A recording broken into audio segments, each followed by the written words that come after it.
unfolding events bring more excitement to the political arena. Vice President Professor Oshibajo is the latest on the 2023 presidential race as he takes many Nigerians by surprise with an early morning broadcast. Closer business ties and often from the south to the north through the tracks as work commences at Port Harcourt-Maiduguri rail line. Also, smile gradually replaces tears for the internally displaced in Borno and Kogi states. This is NTA News Panorama, welcoming you to a new week with lots of packages. Of course, if you stay tuned to NTA, I'm Ruth Aguele.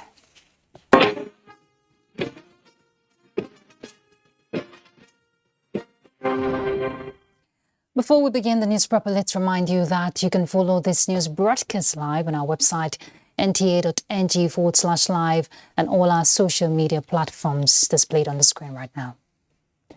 After months of speculations, Nigeria's Vice President, Professor Yemi Oshibajo, has finally declared to run for president. Let's get all the details from Jide Onifade. It is the arrival of Nigeria's star boy of politics on the starting block, exclaimed one of the several Nigerians who had expected the declaration of interest by Vice President Yemi Oshibajo for the presidential race in 2023. He is somebody that we all believed that you can give your trust and go back and sleep with your two eyes closed. Oshibajo, by extension, is a person from the northwestern part of the country because he keeps very close trust for Mr. President. After so much suspense, the declaration comes at last. I believe that the very reason why the Almighty God gave me these experiences, these insights, and these opportunities is that they must be put to the use of our country and its great peoples. Which is why I am today, with utmost humility, formally declaring my intention to run for the office of the President of the Federal Republic of Nigeria on the platform of our great party, the All Progressives Congress.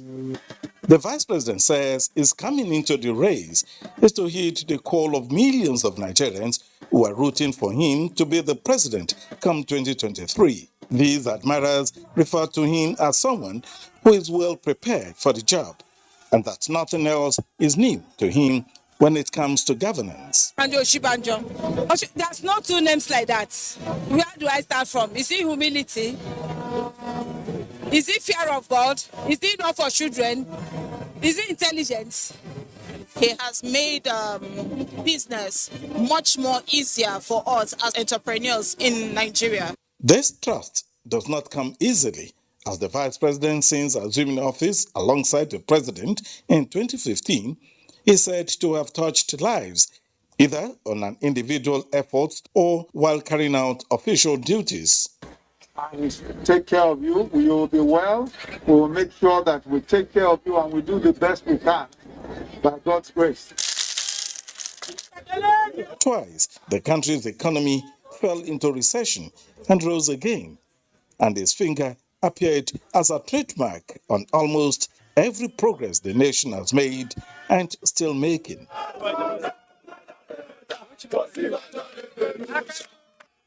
As the chairman of the National Economic Council, Vice President Yemi Oshibajo continues to work with state government towards ensuring that the people, even at the grassroots, benefit from the federal government programs.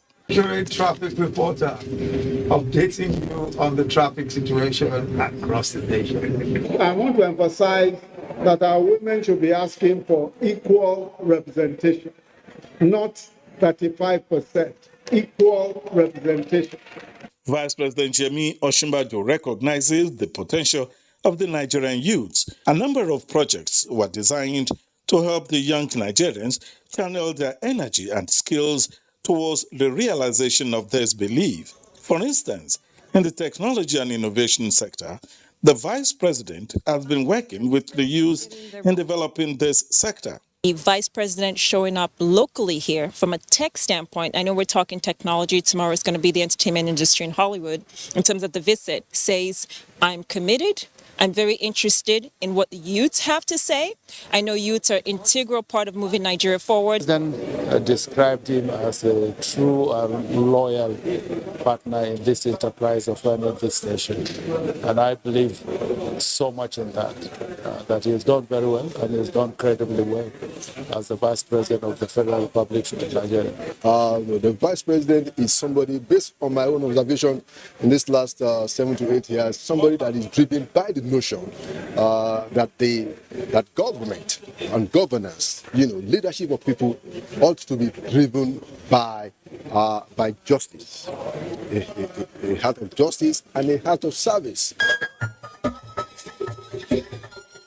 The people believe the vice president is well cut out for the job, even at higher level position of our president. In the State House, J.J. Onifade, NJ News. All the presidential aspirants from the southeast on the platform of the People's Democratic Party have resolved to work together as a team to ensure that the southeasterner emerges as the party's standard bearer for the 2023 presidential election. Timothy Yusuf reports.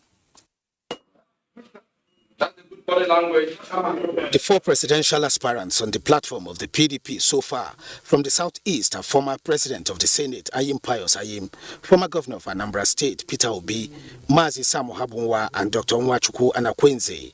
We have agreed to work together as a team. We intend to consult with other zones on this issue, and it is based on fairness and equity. In doing so, it is important to note that we have always supported other zones, and we now expect them to reciprocate. The aspirants further emphasized that their position is in the interest of national unity, the PDP, and above all, in line with the PDP constitution. Meanwhile, some other aspirants vying for various elective positions on the platform of the PDP have visited the National Secretariat of the party, expressing their readiness to work towards the victory of PDP at all levels. We have dramatically served people where virtually nobody expected. Dr. Yuchia Ayu, our national party chairman, he will direct for a free and fair primary.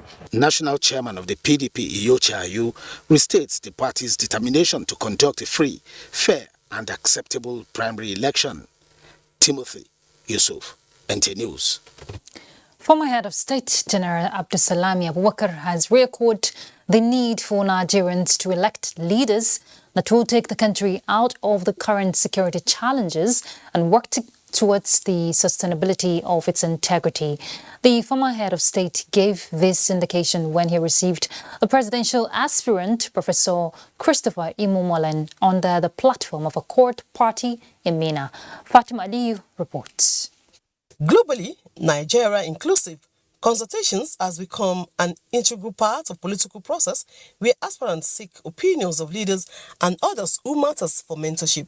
Latest on the list of presidential aspirants that throng the upper residence of the former head of state is an academician and philanthropist, Professor Christopher Imomolen, who was in Minna to seek advice on his ambition to vie for the #1 seats in the country. There is a need to reposition the country, and if that must be done, then Nigeria should start looking at selecting leaders who have progressed individually, privately. I think we, the old ones, should fade away gracefully and allow the young people to come so that we can mentor them and tutor them and help them in whatever way we can in order to lead this country.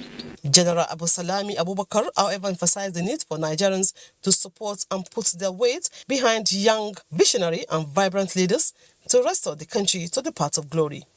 In Minna, Fatima Aliyu, NTA News. Construction work has commenced at the Port Harcourt to Maiduguri narrow gauge reconstruction project. Minister of Transportation Chibuike Rotimi Amici, while inspecting the project, says the target is to get the track laying from Port Harcourt to Enugu completed by September this year. Oina Kaloka reports. The contractors have been mobilized and work has commenced. They have started removing the old lines They will replace the old lines with new ones, all the way from Port Harcourt to Maiduguri. It is a project that is to be reconstructed, so the work is expected to be fast, says the Minister of Transportation, Chibike Rotimi Amechi. So I expect that by the time we come here, formation work should have commenced and should have gotten, if it doesn't get up to the watch, we're quite close to the one set of formation work. Clearing should have either gotten to Imo River or have exceeded Imo River. If we must meet the target of August, September to get to Enugu, both in terms of track lane, what we're trying to do in this narrow gauge line is to build the same infrastructure to facilitate that you have. You can never tell when you build the standard gauge on this line. They have some level of funding. I hope that we'll secure the loan before they exhaust what we currently have. He urged the contractors to work in different gangs in order to hasten the completion of the project. You can't stop working from anywhere. So you have a gang in Enugu, we have a gang in Port Harcourt. You're supposed to have about 3 to 4 gangs between Port Harcourt and Enugu. Yeah, actually, we have more gangs. Now we have 2 gangs here to dismount in the trucks because the station is wider, bigger. The rehabilitation and reconstruction of the Port Harcourt to Maiduguri Eastern Narrow Gauge project will link 14 states when completed in 36 months. Oyinaya Kaluoka, NTA News. With the clamour over the congestion of Apapa, Lagos port and suggestion of alternatives from eastern ports in Nigeria to ease traffic of export and import activities, stakeholders are taking the advantage to positioning Calabar Port as a major non-oil export hub in the country. Paul Aber reports that a forum held in Calabar brainstormed on the challenges and developed strategies towards achieving this feat. Export is an integral part of improving a nation's foreign exchange, and ports play a significant role towards accomplishing such tasks. But with only Tinkan and Lagos-Apapa ports functioning at optimal level, while others struggle to make impact, the need to access the situation becomes imperative. This set the tone of discussion by key industry players who opine on improving the non-oil sector to contribute to the nation's GDP.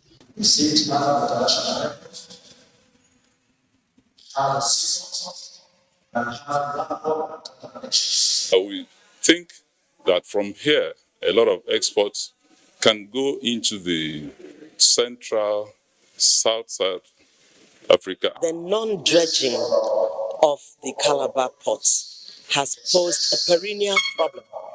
We've heard about this dredging for over 20 years now. Taking a look at alternate sources of income other than oil and in promoting export, speakers highlight the role of NPA terminal operators, the private sector among others, on using Calabar Port as a major non-oil export hub in Nigeria. The dredging of Calabar Port, comparative analysis, realities, challenges, and the way forward were also brought to the fore. We know that cargoes come to the port at the owner's choice, at the owner of cargo choice. We need to work on that. That is not the issue. The government at the state level, at the federal level, and all the agencies, NPA, NIMASA, Shippers Council, Nigerian Export, they should come together and work, and the customs should actually facilitate trade, and they should not be tax collectors. A panel discussion further buttressed the need to implement submissions at the forum. The stakeholders here at the end of the forum and as part of their communique are appealing to the federal government to take a political decision towards dredging the Calabar port as well as other challenges in Calabar. Paul Aber, NTA News. Let's go on a break. We're back shortly. The vaccine offers hope for a safe country free of coronavirus. I urge all state governments, traditional and religious leaders to take the lead in the mobilization effort within their environment and spheres of influence. I similarly urge all eligible Nigerians to present themselves and be vaccinated in accordance with the order of priority already mapped out at the various authorized designated centers only.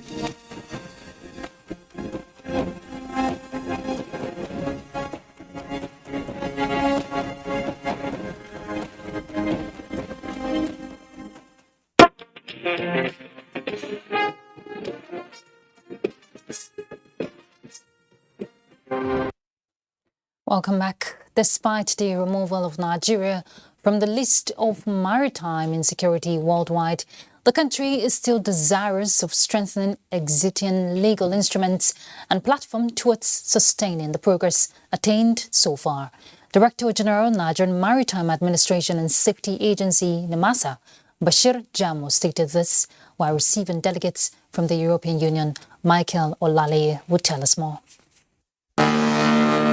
When the quest for a robust and sophisticated integrated maritime security platform started in 2017, the European Union offered technical assistance to Nigeria, covering cooperation, collaboration, communication, and coordination.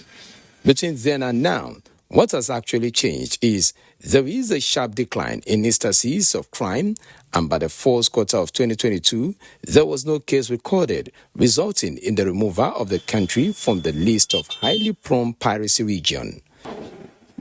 This visit by the EU Senior Coordinator for the Gulf of Guinea is to appreciate Nigeria's well-coordinated approach to promote global safe navigation and trade. Safety and security in our own waterways. The Director General of NIMASA attributed the success recorded so far to government's commitments through the implementation of Piracy and Other Maritime Offences Act 2019 and the deployment of the Deep Blue project. He assured the EU that mechanism for their sustenance is carefully mapped out. Even though we are yet to deploy the entire asset, but the federal government in the last 1.5 months granted approval for the payment of the sustainability plan GSEP, as well as the outstanding clearing fees that make us not clear the remaining items. The EU Senior Coordinator for the Gulf of Guinea acknowledged the progress, pledging commitments to continue working with Nigeria to cement the gains. To cement its achievements in the maritime sector, Nigeria is planning to host an international conference with hope of awakening global consciousness on the right approach to fighting maritime crimes. In Lagos, Michael Olaleye, NT News.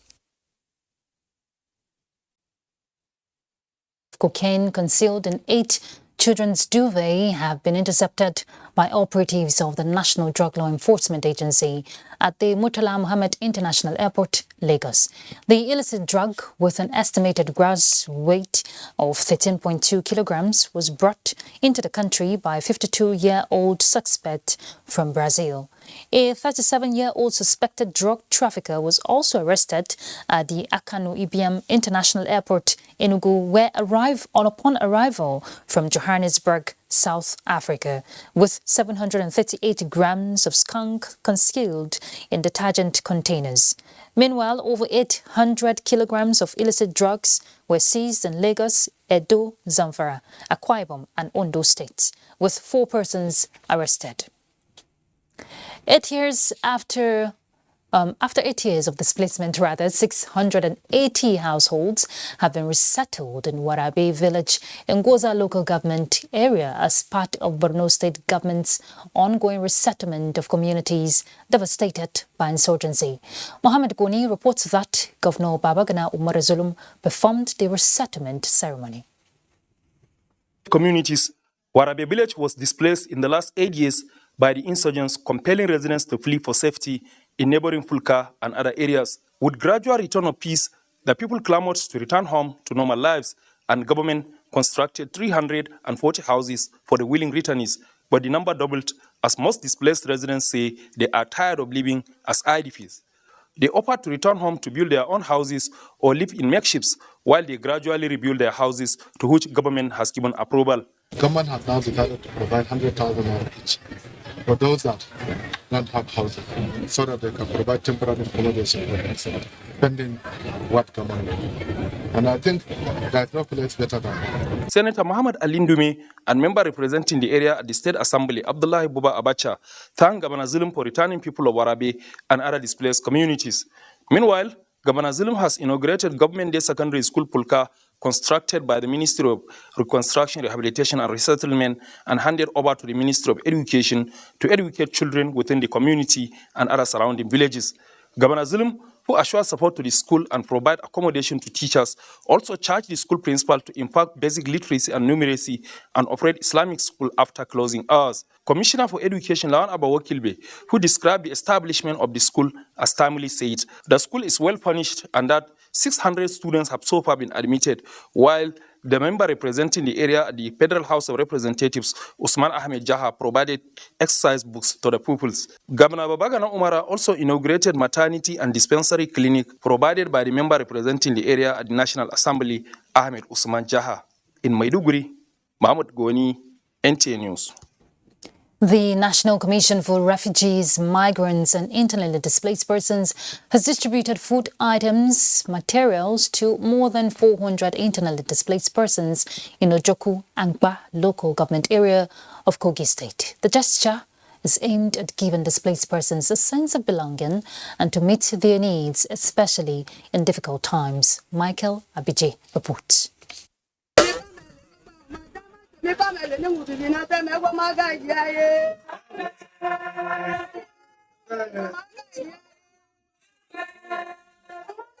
The beneficiaries consist of displaced persons and the less privileged from the local government and beyond, who converged at the community secondary school, Ojoku. Items including rice, beans, maize, noodles, and several other household provisions were distributed.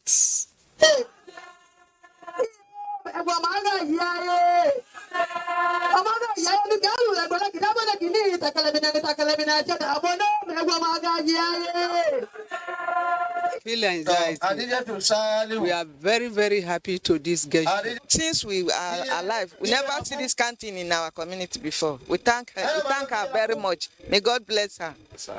A very happy day to me and the entire community. May Almighty Allah reward her abundantly.